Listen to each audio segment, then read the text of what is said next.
Hai semuanya, selamat datang di channel Marta Sianipar. Tolong di subscribe, like, dan tekan tanda loncengnya ya guys ya. Terima kasih banyak sudah mampir di channel saya. Halo guys, apa kabar? Semoga semua sehat-sehat selalu ya guys ya. Hari ini saya akan membuat video 4 kesalahan yang dilakukan pemilik warung sehingga warung itu bisa tutup, gulung tikar, atau bangkrut. Kesalahan yang pertama adalah kita sebagai yang punya warung tidak mengikuti tren atau kita tidak mau mengikuti perkembangan apa yang lagi musim. Karena kita itu memikir, warungku kan sudah rame, sudah banyak pembeli, santai aja lah, jadi ada pembeli, kita layanin, habis itu kita duduk manis. Tidak boleh seperti itu ya guys ya. Kita harus mengikuti perkembangan yang lagi ngetrend saat ini. Misalnya lagi musim lebaran, berarti apa yang harus perlu dijual itu, apa yang harus dilebihkan di bahan-bahannya, yaitu bahan-bahan untuk membuat kue guys ya. Terus misalnya lagi musim kemarau, apa yang perlu dijual itu, berarti yang kita jual adalah apa itu, adalah layang-layangan ya guys ya. Misalnya lagi hari raya besar tuh, apa yang anak-anak suka? Yang anak-anak suka itu biasanya mercon dan kembang api. Tapi karena mercon berbahaya, saya jual kembang api aja guys ya. Dan kesalahan yang kedua selanjutnya adalah kita tidak pintar mengatur keuangan warung.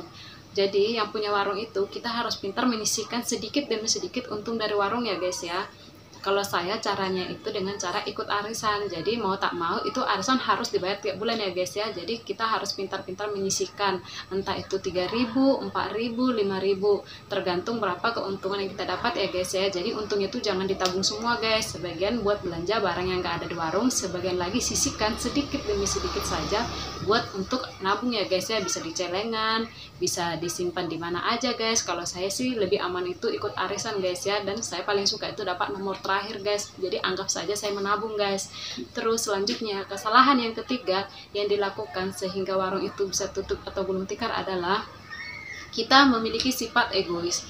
Maksudnya apa? Sifat egois itu adalah kita itu tidak memikirkan jalan keuangan warung kita. Misalnya tetangga sebelah beli tempat tidur, beli dipan, atau si tetangga sebelah misalnya lagi beli seperti horden, lagi beli sofa. Nah kita tuh langsung kepo, ikut-ikutan beli, padahal kan itu harusnya warung itu kita pakai buat memutar modal untuk belanja warung.